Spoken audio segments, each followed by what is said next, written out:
Ladies and gentlemen, boys and girls, I am the doctor. It is Wednesday. That means it is time for some Hump Day Potpourri. As usual, I have the Joker with me. How are you today, sir? Happy to be on the East Coast. Yeah. I'm jealous a little bit for the first time in a while. The riots are gonna spread north before they spread east. That is for sure. We're gonna talk a little bit about that and a couple things out of Hollywood. Make sure you guys hit that thumbs up, share with a friend, comment below. Make sure you subscribe to all the socials and go over to the Substack, Velvet Room Publishing, and pay this man for his work. It would be greatly appreciated. So yeah, man. It's riot season officially. Um, it's another summer. Great time for a bunch of radical commies to come get their NGO paychecks. Yeah, man, exciting stuff. So, so I don't. First of all, this if you guys don't know, I mean everybody should know by now. But the over the weekend there was ICE raids in California that were intercepted by a protest. Of course, that protest was used as cover for violent revolutionaries. Some of them were Antifa, some of them were La Raza, which is basically a Chicano nationalist movement that's kind of been around for a while. I'm going to do a video later on that this week, probably on Thursday. Anyway, this kind of clash came together, and then Donald Trump sent the National Guard in, and then they activated all the sheriffs, and so it was a pretty wild night in LA over the pretty wild weekend, I should say. But last night was probably the worst. What's your initial thoughts on this kind of situation? What we're seeing in LA? I mean, I kind of feel it was we should have expected something like this. But what's your thoughts? I don't disagree. I think this is just an inevitability of the fact that you're trying to Protests have underway in Los Angeles this just very culturally diverse country of 300 million people governed by one federal government. And the values that people have in California conflict with what Washington has for this administration, right? Well, especially with this idea of law and order and deportation. The idea of civics is very warped in these liberal California communities where the idea of being undocumented, of being an illegal immigrant, is more important and more valuable than actually being a citizen. And while that's not what the explicit statement is, it's basically what the actions of the state are. And this is, of course, what the action of these protesters are. And I think a lot of this is definitely it's not organic. This is stuff that people are getting psyoped into doing, and this is, of course, stuff that's being organized because we've got a really long paper trail of George Soros and all these other left-leaning organizations paying people to protest Yep. and really inciting people to do these sorts of things. So I think this is just part of just stoking the flames and trying to make the idea of having um, a secure border ridiculous, and for the left, and then also for the right, justifying this authoritarian lockdown of having ICE, and also, of course, we've got the one big beautiful bill, and that has to pass through Congress with all of its ridiculous, uh, you know, clauses they're going to sneak in. I forget exactly what they call it, but they sneak in all this crap, and they're going to say, Earmarks and, well, and pork. Yep. yeah, all the pork. And if they say, well, if you don't support it, then you don't want ICE to be funded, and you want this country to be flooded with drugs and gang rapists, and that's that's going to be the cudgel they're going to use to beat the people who the ardent MAGA supporters into supporting a new wave of authoritarianism. I think Trump is going to be okay with it because he's going to get what he wants, and I think Yep. that's going to be border security and the economic policy he's working towards. I think those are his two biggest things domestically: is um, getting the economy on track where it's affordable. That's one of the major things he ran on, was making America affordable again. Yeah, yeah, And then, of course, secure borders. Domestically, those are his two things. yep. Everything else is secondary to those two things. So I Agreed, think agreed. that's what he's prioritizing.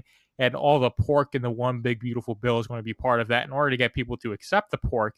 Where the first, I'd say, what, half of the 100 days, basically, or most of it, was dedicated to Doge and Elon Musk exposing just how much waste, fraud, and abuse there was in the federal government. And now we're supposed to let them up the deficit by what, another $1 trillion this year, because it's going 1.7, to I think. be, it's going to work out this time, Yeah. guys. That they're going to spend the money on stuff that isn't figuring out if fish can swim in the desert, which they can't. You And don't have to spend absolutely eight. none of it will go to leftist causes, I assure you, right? Exactly. And none of it will end up in the pockets of politicians.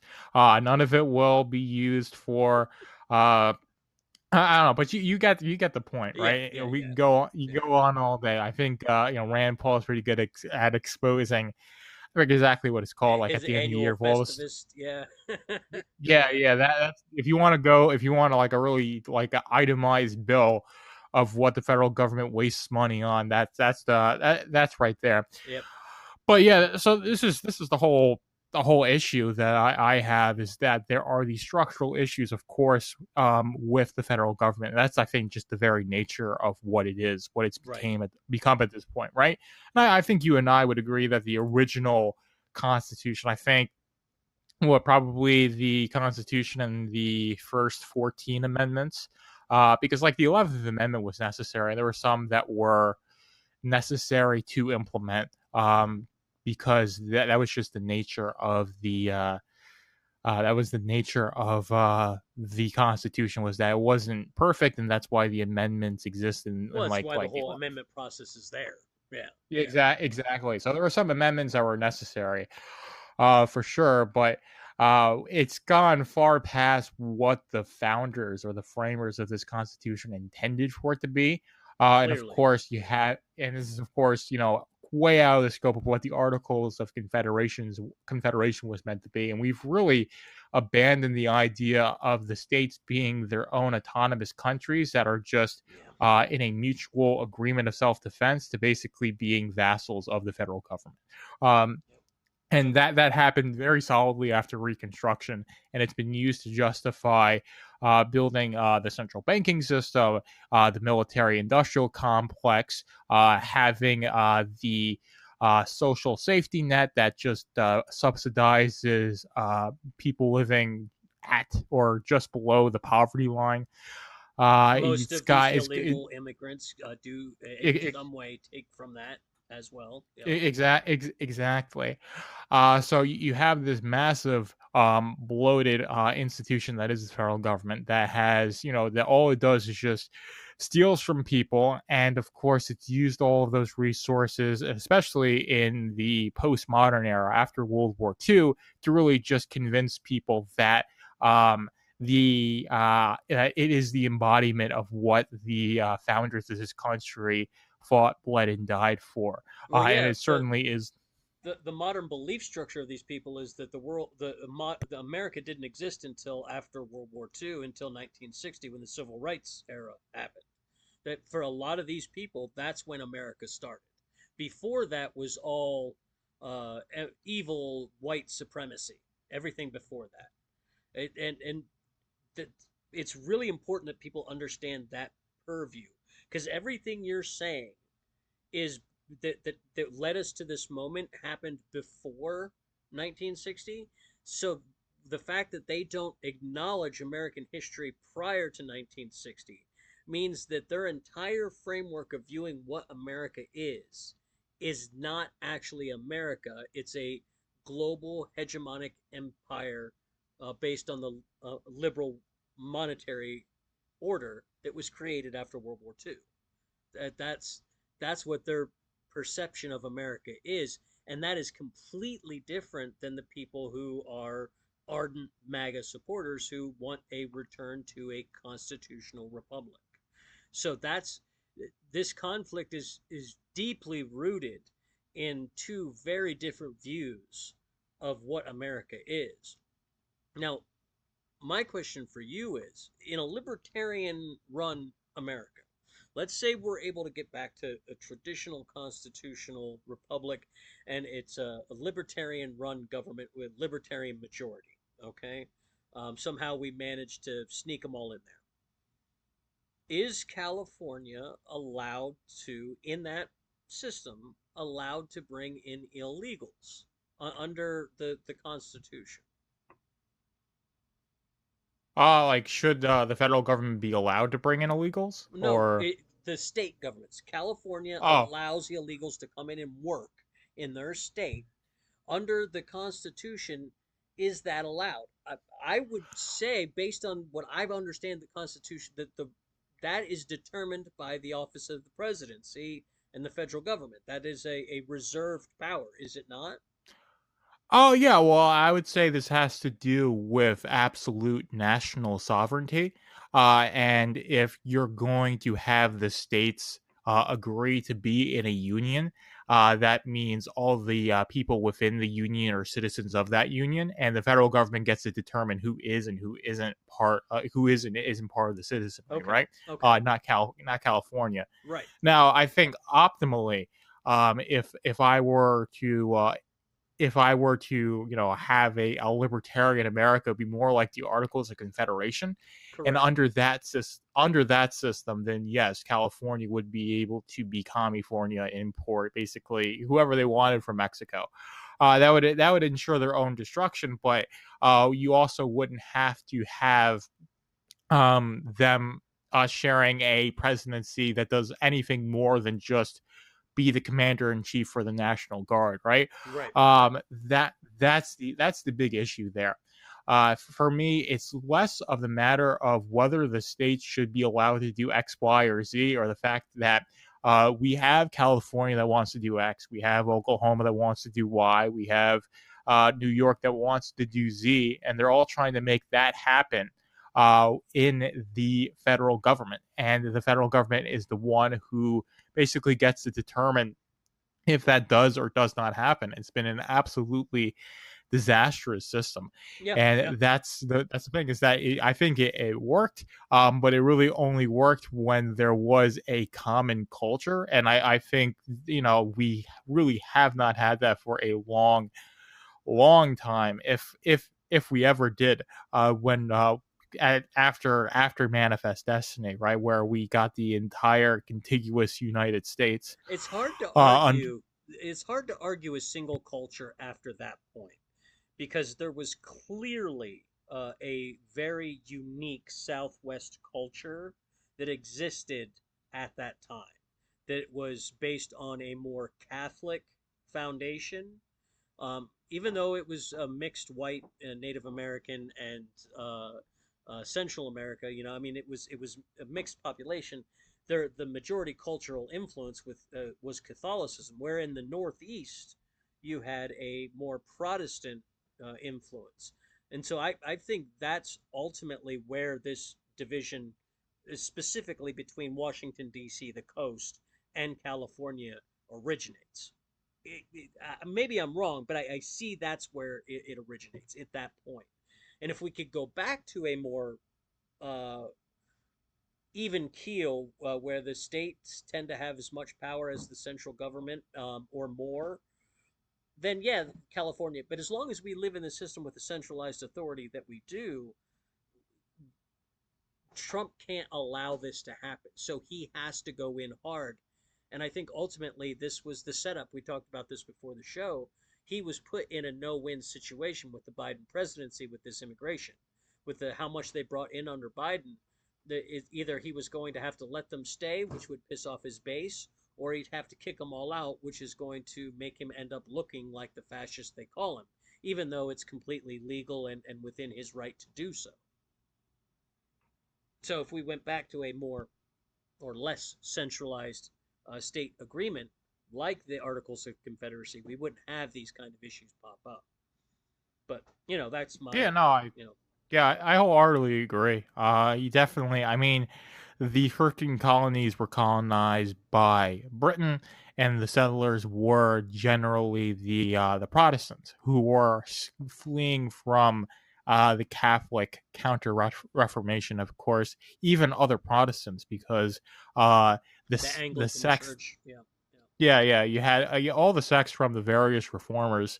They vehemently disagreed with each other to the fact that they were killing each other, Right. not over not accepting dogmas, and you had those going to seek religious freedom. That's one of the reasons why the First Amendment exists.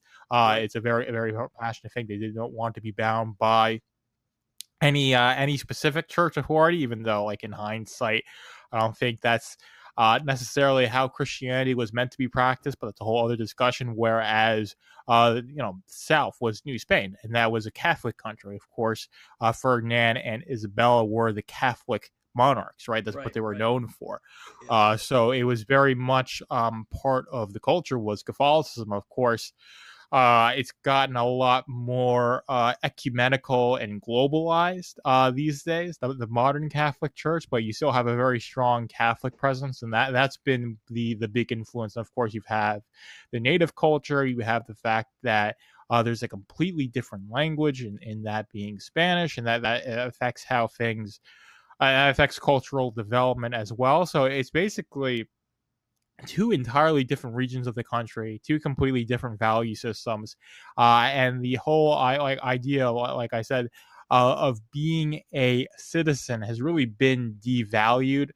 For this idea that no human being is illegal, that Right. we have this Right. idea of we have to take care of everybody who hops the border because they could be asylum seekers fleeing from, awful, evil persecution, or whatever, because everything beyond the Rio Grande is just desolate violence that we need to save them from, which is also, like, a very, I'm not sure if racist is the best term, because there is definitely some truth. You've got a lot of impoverishment in South America. You've got the favelas in Brazil. Argentina was very bad, although Malay is making it a lot better. El Salvador has gotten a lot better, but that's only been because the leaders, you got Bukele and Malay doing things that they absolutely hate. These raging leftists, right? Right. Right. Um, so that's the funny thing there. So it's not an entirely illegitimate thing, but the solution isn't to import the entirety of Latin America into Arizona, New Mexico, California, and let them spread out amongst the country. The thing No. is that No. these nations are going to actually have to uh, build themselves up, and I think, I'm not sure if it's a responsibility of America, but I certainly think that it's something that, instead of trying to subjugate the entire world, we should have much more of a Monroe Doctrine mindset where we're focused on the Western Hemisphere rather than Yeah. I trying. think so. Absolutely. Yeah, and I think that would be the better long term thing, is to nation build domestically, and then focus on helping Latin, or I guess South America, Latin America, whatever you want to call it. I guess that includes Central America, to nation build as well, so that way there isn't as much of an impetus for their citizens to want to leave and try and become Americans, right? Yeah. Because Well, it's a a lot of this, yeah, Go ahead. No, it was a multi-pronged thing. Like this situation we've got ourselves into, where we're having riots over ICE raids and we have to do mass deportations. We didn't just get here with one step. I mean, a lot of problems in South America have bled into the United States through this illegal immigration problem. A lot of the gangs problems that we have in big cities on the West Coast are because of gangs from South and Central America.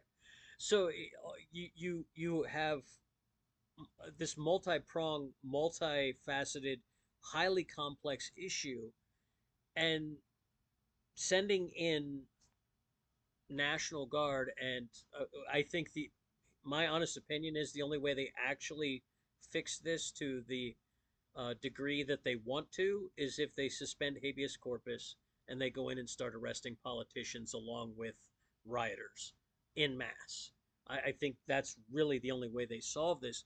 And do I want that to happen? And that's the question. Do I want us to be back in a period that is very similar to the period of that led to the Civil War? Do I want that to be the case in this country? I don't think that's a good path to go down. So you have it's going to have to be an issue. If we don't want that to happen, it's going to have to be addressed over years and years and years. It's not going to be fixed in a 4 year term of Donald Trump. And I don't think the MAGA base will accept that. So I think we're headed for more tension, not less.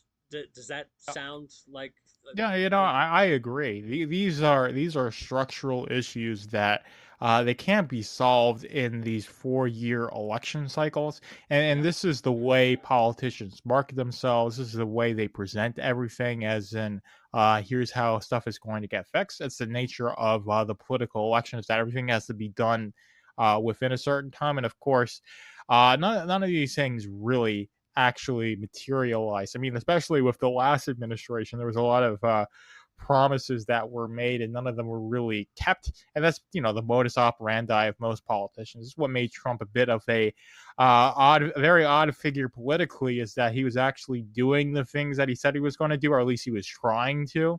yeah, He had a lot of roadblocks, and I think, he's actually trying to do the things that he said he was going to do, but there's a lot of roadblocks, and I think a lot of this, he's like, I want to do X. It's like, well, you can't actually do X.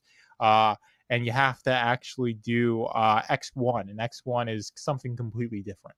yeah. And I think, The big or it beautiful gets bill is an example of exactly. this. Yeah, I think that there's that. I mean, there's stuff like, making America healthy again. I think there's a lot of strides that have been made in that, but I think it's something that works on a much slower scale. And of course, with bureaucracy, it's just, that's the thing, is that bureaucracy is so inefficient. So if you're going to try and like gut these institutions and actually get them to do stuff that is useful and productive, which is, really oxymoronic when you're talking about government institutions, which is why, Department of Government Efficiency was so hilarious to, it's true. like people like us who Yeah, understand that the bureaucracy and the government institutions are designed to be like this. They're yeah, designed to waste money. That's their intention. The bureaucracy, if you like, for Solwell said that for a bureaucrat, the process is everything and the solution is nothing. I think I'm paraphrasing, but yeah, that's yeah, based. yeah, But that's basically it. yeah, And if you're someone who wants to get stuff done, if you have an agenda, and you go into the system and try and enact this agenda where you have a legion of bureaucrats mediating it happening, it's not going to happen in the way that you want it to, unless you're really, really good at playing politics. I don't think Trump is good enough at playing politics.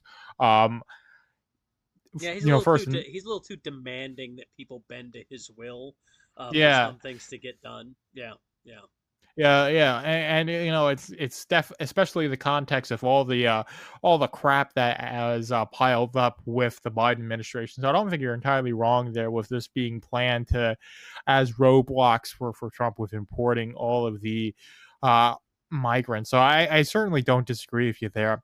And that's the issue, is that you're going to have the bureaucracy just make things yeah, as inefficient as possible, and that's just yep, that's just the nature of the design. yep. And they're going to do that regardless of if they agree with the person at the top or not. And when they agree with the person at the top, or they have control of the person at the top, that's basically what I mean. Biden had the auto pad.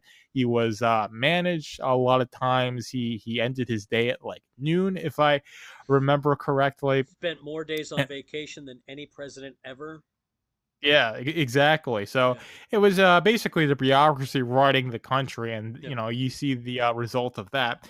And that's really the main thing, is that Trump, like I said, is trying to enact this agenda, and even starting out, it's not an agreeable agenda to people like you and I. And I think his agenda differs from a lot of from what his base wants in its entirety. I think there's things that Trump prioritizes, like Israel, especially, and I think some things like, I'm not sure necessarily economically, but I think Israel is the big thing that's going to keeps a lot of people who are MAGA not exactly on board with Trump, because Trump well, is and not. the Cash Patel, Diane Bongino, Pam Bondi boot, just total Yeah, well, blunder that hasn't helped either. oh yeah, well, Yeah, the whole Epstein thing blowing off. I think we got a couple bones with like the JFK documents and right, those right. sorts of things, but Yeah, it's like we knew that JFK was yeah, not yeah. killed by Lee Harvey Oswald, right? It I was mean, I it was think pretty obvious at this point. Like there's been yeah, so much research done on it. It's pretty obvious. yeah, exactly. So I think we got some pretty easy bones thrown our way, or ones that are like don't really compromise the integrity of the intelligence community any more Right. than it's already been compromised.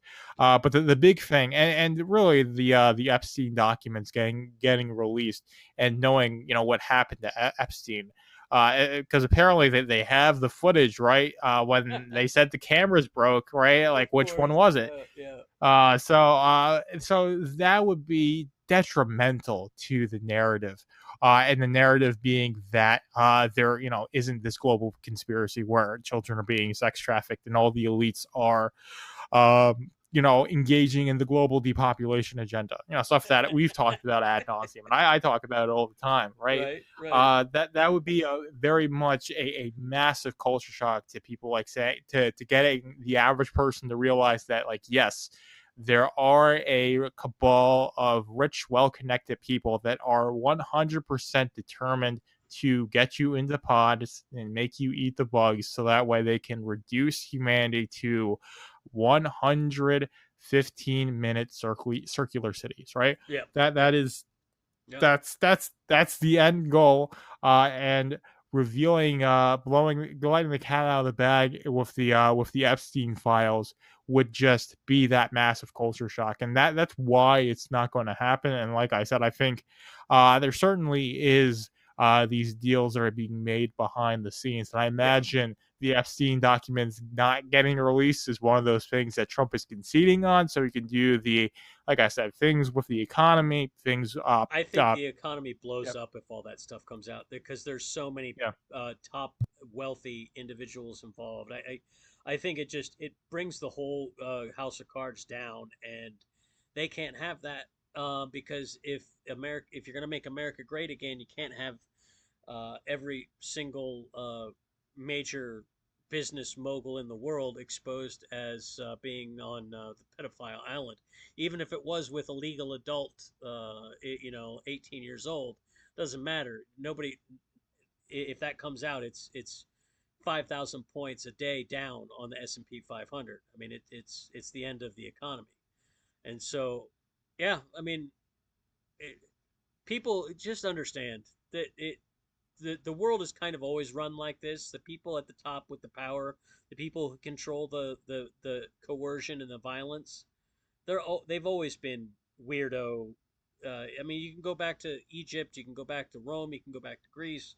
It just people in power with no real challenges in life end up deranged because of their disconnect from reality, and it leads to extreme perversion and degeneracy. And it has been documented throughout history, time and time again, and it happens with every major empire. So it's not anything new. Anyway, let's kind of slide away from the politics and go talk. We're gonna stay in California, but we're gonna move up the state a little bit.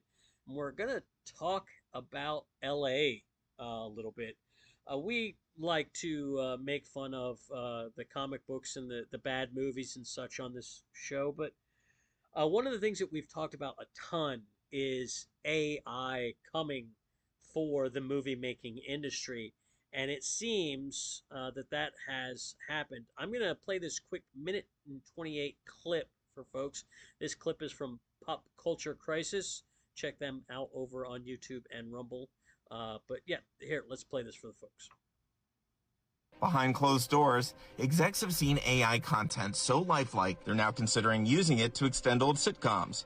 Not reboots, not remakes. We're talking new official episodes made entirely by machines. One exec told me that the next generative AI is so lifelike, studio executives were, quote, scared of how they could no longer tell the difference between reality and an artificial creation. One company, Fable Studios, just launched Showrunner, an AI platform that lets users create entire TV episodes from a single sentence. Voice animation, dialogue, all auto-generated. That's all according to a report in VentureBeat. And with Hollywood under pressure to cut costs, some studios are now exploring whether to license old IP to AI firms to generate spin-offs, especially outsourcing nostalgia. But there's a legal gray area. The U.S. Copyright Office made it clear in February that AI-generated work isn't protected unless a human makes meaningful creative contributions. But All right, so, folks, are you ready for your next season of your favorite show from the 90s? AI crafted just for your pleasure. What do you think about this stuff? Are you shocked at all, Joker? No. Hollywood's been out of ideas, so using AI to capitalize on the ultimate nostalgia bait, I think that's the end. I think that's the end result of Hollywood. So that there's no creative will. All the creatives in Hollywood are subservient to the corpos because they refuse to go outside of the major studios. I mean, they'll lament all day about how they're scamming them and greedy and ruining the careers of actors and artists and all the creators. I mean, that was why they were striking for so long, right? And AI was one of these things, but they refuse to go and do anything independent because it's seen as lesser. It's seen as what the evil right wing people do because that's what they spent so much over the last, I don't know, almost 20 years to this point, canceling people, getting people shunned from the legacy mainstream institutions. And the idea of not being a part of that and doing your own thing is seen as equivocating yourself to who they've deemed to be the enemy. And this is really where you've got this. This is where you've gotten yourselves into, is that you've made yourselves basically slaves to masters that don't care about you. All they care about is getting stuff that's going to make them money. Yeah. And if AI can generate another season of Friends and get people to watch it, if that's what they're going to do. That's just an inevitability, and especially with the fact that nostalgia has been so popular and people love familiarity, and these big studios, they love to sell things that are familiar. That's why sequels and remakes dominate Hollywood, and AI is going to cater to that because it really is a derivative. It's really derivative. Yeah. And what I mean by that is that AI can only generate stuff based on what you give it. So it's not really capable of doing anything or making anything that's unique or created from nothing. And it's not to say that humans don't have inspirations. Even the courts recognized that, didn't they? Like, they mentioned that in this video at the end. But the courts basically said if there's no human involvement, then it's not patentable, copyrightable. Yeah. Like, you can't copyright AI generate because it's not unique in that sense. But I think it's more in a gray area, wouldn't it? Like, for these movies, wouldn't that? Yeah. No, it'd be very, very odd. So I think one of the things that the studios would have to do is that they would have to say that, like, okay, if let's say, I forget who owns Friends, but let's say it's NBC, right? If NBC has the copyrights to Friends, therefore they have the right to do AI derivative works of Friends. So if you use Friends as your input for VO3, or I guess it's an advanced version of VO3, and they use AI to make another season of Friends, only NBC, if it's even NBC, has the right. The owner is. Whoever the owner is has the right to make another season of Friends.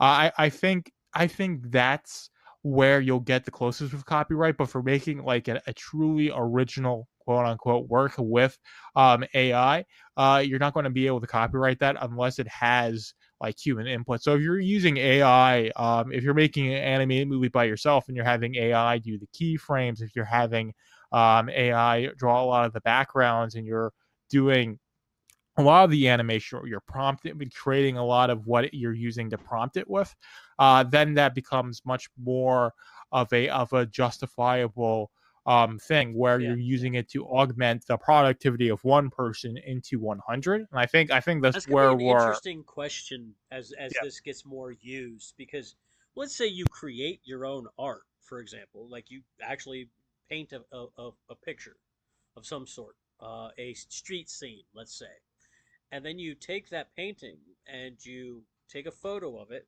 and upload it to your AI and say, okay, AI, make a 5 minute movie based off of this painting. Is that then copyrightable or is that derivative? See, you get into these gray areas where this kind of stuff goes on. It's going to be really interesting to see what kind of terrible laws come out of this. That's because that's what's going to happen. I mean, Big Beautiful Bill has an AI law in it that's going to wants to prevent the individual states from making their own AI laws, which would kind of That, prevent Hollywood from making any kind of law like this. So it's going to be interesting to see how that really plays out. But I, I, I, I think we're dead on our prediction, dead right on that eventually you're just going to have AI movies, and that'll be it. The only, except for a niche sector, which will be like, oh, I want to see something hokey and I want to see something that's gritty, and then you'll go see a human-made movie. But those will be very rare, and it'll be very much like fine art rather than your average everyday consumed media. yeah, no, people just want to be entertained at the end of the day, and they don't Right. care how that happens. And with the fact that AI is getting better and better and becoming less distinguishable from genuinely made content, I mean, you've got VO3 going around making. I mean, basically, you can still tell, but it's getting better and better, It's and getting these close. models. Yeah. Yeah, and I think the models that these Hollywood executives have seen, the reason why this is even being floated around, and who knows, maybe it could just be something that's getting hyped up to get people into a tizzy about AI. That remains a possibility as well. Yeah. But the fact of the matter is that this technology is going to get more advanced. It's going to be something that's going to be part of making films and television, Yeah. and you're going to have to adapt or not be part of the industry anymore. Correct. And I think this is where the creatives really get this is what's going to be their doom, is because they do not want to let go of where they've drawn the line in the sand, that AI is unethical, that using AI is makes you a bad person, that it's all based on theft, and it's not like the copyright issues, and that's more or less just I guess copyright is one thing with, but the right to being able to mediate how your work is used, I think, is a legitimate concern, Yeah. and it's Yeah. one that the state is not at all equipped to handle. I don't think the No. state's justified in copyright managing copyright law, I think right? blockchain helps Yeah, no, eventually. yeah, Yeah. it certainly would. But that would require separating copyright from state, and that's not something the state's going to want to have happen, because that means they have to give up control. Yep. That's what Yep. Yep. the government is never going to do, give up control. No. But Yeah. that's the issue, is that you're going to rely on this slow moving bureaucracy that basically says that anything AI makes can't be copyrighted, but people are going to use it to make works that would otherwise be copyrighted. It's going to be this extremely weird gray area. And when the state tries to respond to it, they're going to make laws that are just going to hinder and hurt rather than help and foster a genuinely good creative environment that synchronizes the use of AI with creatives being fairly compensated and also acknowledged for the work that they do. Yeah. No. I think it. Yeah. Absolutely. That it's the government has no ability to regulate AI in any meaningful way in the first place. Like that's just reality. But the one thing that I will say, that the guys and gals that'll have the best go of it as this changeover happens are going to be the writers, though, because you're going to need prompt writers, and moving from being a screenwriter to a prompt writer I think probably would be a pretty easy transition for some truly enterprising young writers. That would be the way to Uh, go. if you know how to write movie scripts and you just upload and say, "Hey, ChatGPT or VO3, whatever your AI Exactly. is," and say, "Here's my Exactly. movie script," turn it into a movie, and then it Exactly. just turns it into a movie. Yep. And you can even, with like, I could probably at one point just put machine to man into one of these AIs and say turn it into a movie and Yes. make it animated in this style. Just do it. Yep. That'll be an interesting thing to do. So I agree with you there. Is that the writers are going to be the ones that probably get the most. The ones that are the creators are going to be able to survive the most because you're going to have this need for, it's called prompt engineering, but even then that's going to be, it's only going to last for so long because Yeah. the end It'll be result of AI, transitionary. Yeah. yeah, the end result of AI is to be able to have like type in like one sentence and saying like I want like a 90-minute movie that's like Fast and the Furious, but it's humanoid cats. And then it just creates that perfectly, or whatever ridiculous thing Are you we think writing of this when for Reddit? Is this movie for yeah, Reddit? exactly. Well, whatever ridiculous thing you think of when you're drunk on a Tuesday night and you just want to blow off some steam. So Right. that Right. yeah, which would be like one poorly worded sentence, and then the AI can just generate it perfectly. I think this is what July mentioned in his video on AI. You got a lot of flack on that. But that's what that's the end result, is to make it as usable as possible, to Yep. make prompt engineering something that people don't have to think about. For now, you have to think about it. You have to word things in a very specific way. And this is Right. something you learn when you code, is that you have to, with writing code, you have to do it in a very specific way to get the computer to actually, or get the computer to run the program in a way that it does what you actually intend for it to do. Right. In the same way, you have to make your prompt specific to get the AI to give you the output that you actually want to. But as we make these models better, we're going to be able to compensate for the fact that people are not good at prompting. Yeah. Yeah. And that's the end result. And this is the whole thing with basically any product that exists on the internet, any app, is to make it as usable and accessible as possible. And that really is that's going to be one of the main driving forces with AI. And as people use it every single day, I'm sure ChatGPT collects basically every conversation and integrates it into the model. And Oh, I'm that's sure. I'm sure. yeah, Yeah. exactly. Yeah. That's that's the thing there. So, I think it's only going to be so long that you're going to need good human writers to those make AI do those sorts of things. But I think even so, there's still going to be value in that, even once, because if you have AI being able to do like really good stuff with bad prompts, just imagine what they're going to be able to do with good prompts, right? Right. It'll be like a lot of things have been historically, in my opinion. I know there's a lot of people who disagree with me on this, but I think AI is going to create just as many jobs as it replaces, and I think the same for robotics. I think the robots are going to create just as many jobs as they replace. There are going to be jobs that we can't even think of. Like, go back to 1970 and tell somebody that you're going to do a YouTube channel where you talk about skateboarding and do skateboard tricks for a job, and they're going to be like, are you retarded? And what is YouTube? You know what I'm saying? Like, and so they would have no idea that that was even a possibility of a job. Same thing today. I don't think we can fully grasp the entertainment possibilities as well as other job fields that'll come because of AI. But one thing will certainly happen, and that is major studios and producer companies like Warner Brothers, for example, are going to have extreme monetary pinches and going to have to make drastic changes.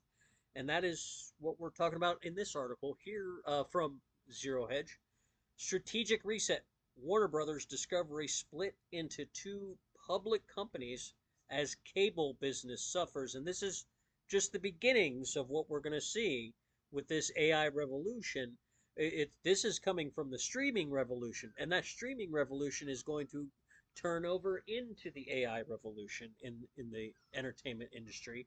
And so what we're seeing here is Warner Brothers is kind of breaking off their cable division from their streaming division, and they're trying to create a business that's actually profitable, and let the other one kind of die and wither away, sell off its components.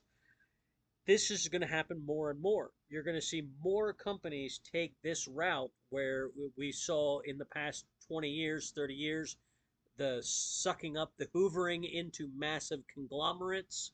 And now we're going to see a deconstruction of those conglomerates as the television and physical motion picture uh, entities are going to wither away and die, and they're going to form into more digital streaming and eventually AI production companies.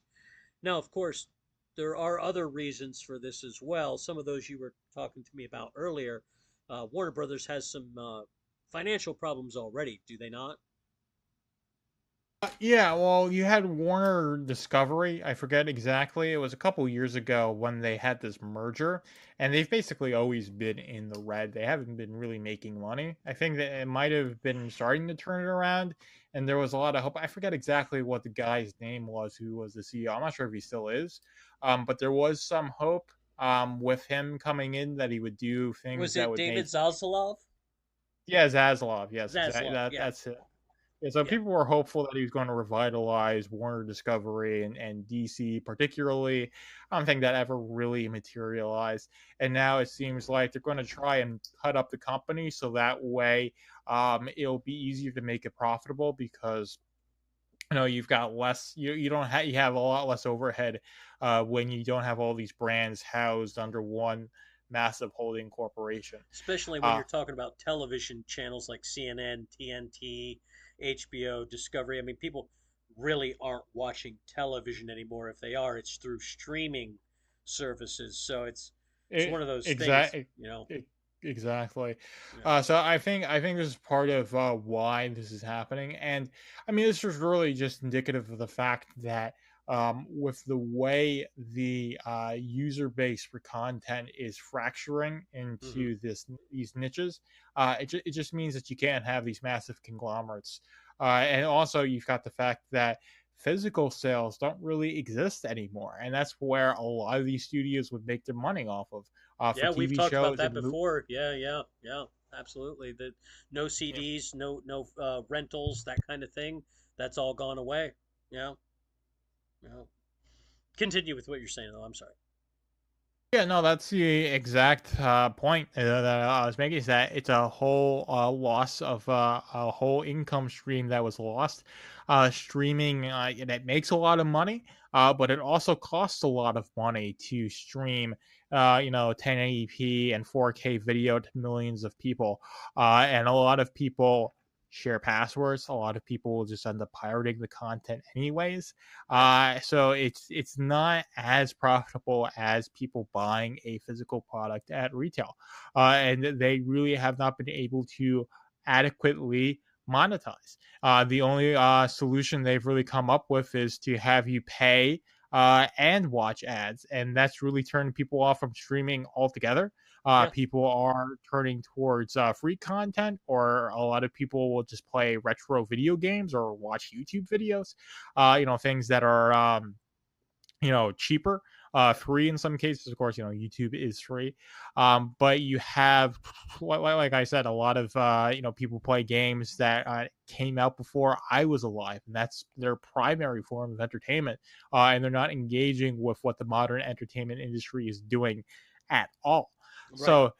So the user base to sell to has reduced, I think, in a lot of ways for these for one company, and also their revenue streams have dried up. So it's just perfect storm for these big companies to be Yes. continuously in the red, and they really don't have a solution for it other than to sell off their assets, break off their companies, and have AI start making stuff to reduce the cost it takes to make new content. And Yep. hopefully, you do that long enough, you can actually start to make money. Yeah, that I think that's the hope. I think that's their last ditch effort for a lot of these companies. I think is going to be their IP, licensing their IP for AI to make new content. I think that will end up being their last remaining revenue stream. Um, they could get into other things. They might get into buying up data storage centers, and they become data storage companies, because of all of the AI. Who knows? I mean, they conglomerates get their fingers in lots of pies, but the entertainment side of it is definitely going. The physical creation of movies, the physical owning of movie copies, the physically going to a movie theater, these experiences, plus the lack of youth population as our birth rates have been declining for quite some time. You're right. It's a perfect storm of catastrophe for huge conglomerates. Now, one thing they can do though is they can before they head out the way of the dodo, they can do one of the funniest, absolute funniest things ever in human history, and they can make the Black Panther white. Rumor around the Twitterverse is Ryan Gosling could end up being the white Black Panther in the MCU. And apparently, this is based off of a reveal of Katama, I don't know what it is, who was apparently the son of the Black Panther, who actually is white in a comic book that was recently revealed. So I don't know. I mean, they at least could have a laugh on the way out. I would appreciate it. This would be hilarious. And I agree. It would be so funny if you had. It doesn't even have to be Ryan Gosling. It just has to be any like average white dude as Black Panther, and just have to have them unironically market a Black Panther movie with a white person, It would and be then we so can go great. with, and then we can go with everything that they've been saying. It's like, well, it's a fictional character. Why are you so mad about this, right? And they're I mean, just all the things. Basically, you just, I would you know, actually pay to go see this one in the theaters if they put a white man as Black Panther, and yeah. I would go see it in the black movie theater so I could see all of the black people's reactions. Well, That's yeah. I why mean, yeah, but I mean, this is the thing is that for I'd say a good portion of the American Black community, Black Panther is seen as, part of an integral part of the culture. yeah. That, like Wakanda is indicative of this like idea of African greatness. Of course, saying like we was kangs. That kind of mindset is that basically Black people invented everything and it was stolen by the white man. And Black Panther is basically, it's like the ultimate idealization of that Yes, yes. concept, which is why it's so near and dear to their hearts. So if that were to happen, it would be a massive, massive blow. You could say, well, it's just a mantle. Like, why are you so Just a mad about a mantle. fictional? Yeah. And it's honestly more. I'm not the most knowledgeable on Marvel or DC, but with the way Black Panther gets his powers, it's actually more justifiable to have a white Black Panther than it would be to have like um, a Wait, okay, black you got to tell Superman. me. You got to tell me this. So how does Black Panther get his powers? I I, have I no think idea. I forget. I mean, I forget. I know from the movies, it's something that's like passed on by. I think it's like a duel, and there's like these like flowers in Wakanda, but I don't know exactly. But it's something that like you have to get the power. So it's something that anybody can basically do by killing the previous Black Panther. If I'm even getting that correctly, Oh but it's yes, something okay. I that's looked it up. It's a heart-shaped herb that he has to consume after doing yeah. Wakandan rituals. So yeah, he doesn't have to be black. He can definitely be white. That's totally Yeah, possible. so it's not like where you have the established character of Spider-Man being Peter Parker, Right. and then trying to say that that entire identity is a quote unquote mantle, and then passing it on to Miles Morales, who's just another kind of Spider-Man. I don't think that's really. And then it's the same thing with Superman. Sure, you can have a Kryptonian that's black, but to say that's like Clark Kent's Superman that people have this massive attachment to is ridiculous. And I think in the same way, people think of T'Challa as, someone like Chadwick Boseman, Yeah. um, Yeah. or as, as a black African man. I don't think it's an entirely an unfair thing, but I think it's just indicative that Marvel is scraping the bottom of the barrel. They're just trying to throw stuff at the wall and see what sticks instead of telling these interesting, cohesive narratives that really build an interesting universe. There's so much lore associated with Marvel and DC, and they could be doing so much more than these cheap gags. Yeah, But they of could course, be. They could yeah, be. But that this I is mean, so this is typical for them, though. It it's is. this is it is quite funny, but I mean we'll see if it becomes part of the MCU. I highly doubt it's going to be, and I'm wishing this into existence right now. yes, yes, you're manifest you're like every single 20-year-old girl in California. You're going to manifest this. Yes. Yes. I'm gonna start a manifesting circle on my Facebook page, and we Oh, are gonna make this happen. This is just great. Look. It's about like if you're not going to be entertaining in actually creating a quality movie, at least be entertaining in your casting. You know, at least do something to entertain people. That's the real goal of Hollywood. At least it should be. Hasn't been for quite a while, but is there Ryan Gosling would be okay as Black Panther, but I think we could find a better one. Like I don't know. I'm taking offers, guys. In the comments, let me know who should be the Caucasian Panther. Let me know down in the comments. Anyway, this is really all I had for today, folks. I just kind of wanted to make fun of California. Apparently, is there anything you got for the folks today, Joker? No, check out the Substack. I am moving. I've said this a bunch, but that isn't going to affect the content schedule. And next week, on the 16th of June, I am releasing Debunking Gender Ideology: How to Manage Gender Dysphoria. That will be coming out on Monday. So be sure to sign up for the Substack to get that.